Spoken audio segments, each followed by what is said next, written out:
Doc, à quoi sert la Cour européenne des droits de l'homme ? Alors, la Cour européenne des droits de l'homme a été créée pour empêcher qu'un État européen puisse violer les droits de l'homme. Elle est la gardienne européenne des droits de l'homme et le dernier rempart qui protège les individus des dérives potentielles d'un État.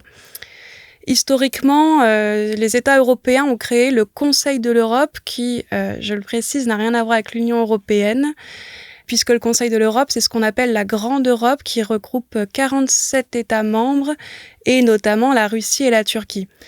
Le Conseil de l'Europe a été créé donc au sortir de la Seconde Guerre mondiale dans le but que les atrocités commises pendant la Seconde Guerre ne se reproduisent plus jamais.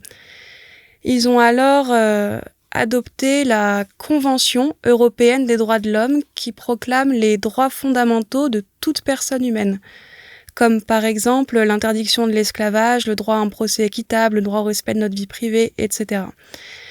Et afin de vérifier que les États européens vont bien respecter cette Convention européenne, ils ont institué une Cour européenne qui a le pouvoir donc de condamner les États européens qui ne respecteraient pas les droits fondamentaux de tout individu.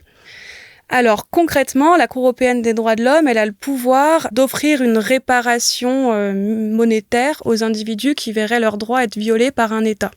Il faut noter que la Cour européenne, on ne peut la saisir qu'en dernier recours, c'est-à-dire qu'il faut d'abord avoir saisi les juridictions nationales, par exemple françaises.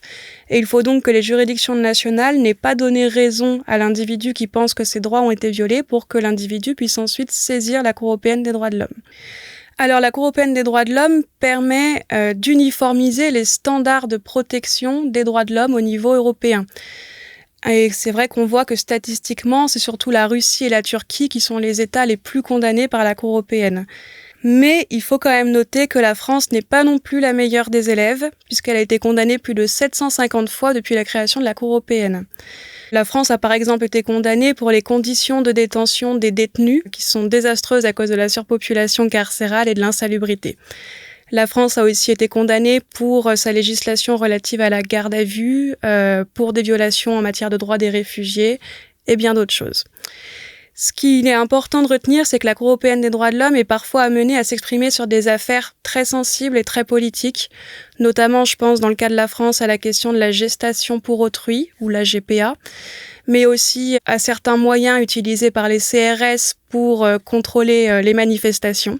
Et le fait que la Cour européenne des droits de l'homme s'immisce parfois dans des questions aussi politiques nous mène à questionner l'avenir de la Cour européenne des droits de l'homme, puisque plusieurs politiques, et notamment candidats à l'élection présidentielle de 2022, principalement issus des partis de droite et d'extrême droite, ont clairement affiché leur volonté, s'ils sont élus, de faire en sorte que la France quitte la Cour européenne des droits de l'homme. C'était Claire Cordier, doctorante au CESIS, Centre d'études sur la sécurité internationale et les coopérations européennes.